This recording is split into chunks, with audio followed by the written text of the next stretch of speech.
Magandang umaga mga kahuwan. Narito na ang ulat sa panahon today.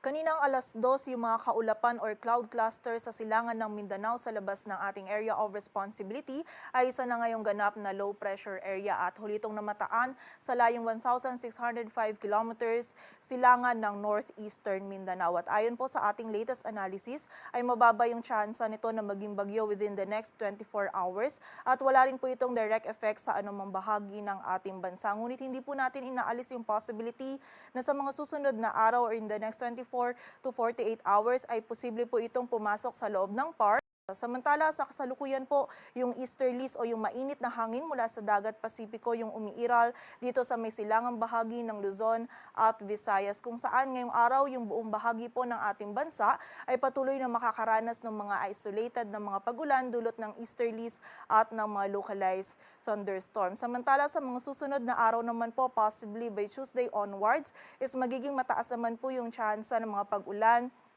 pagkidlat at pagkulog dito yan sa may silangang bahagi ng Luzon, lalong-lalo na dito sa may mainland Cagayan Valley, dulot naman po yan ng shear line. So pag-iingat po para sa ating mga kababayan sa posibilidad ng mga pagbaha at pagguho ng lupa.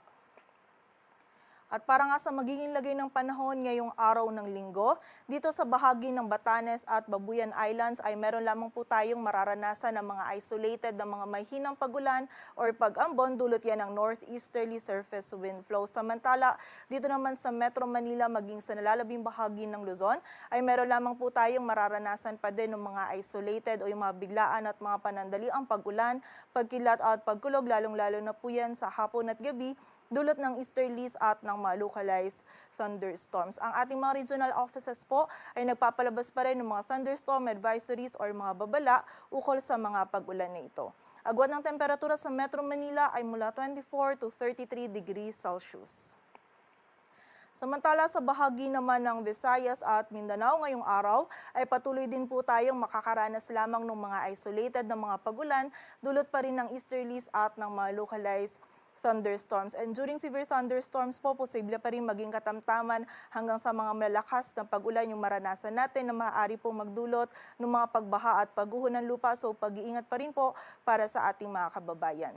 Agwan ng temperatura sa Cebu ay mula 26 to 32 degrees Celsius at sa Davao naman ay 24 to 34 degrees Celsius.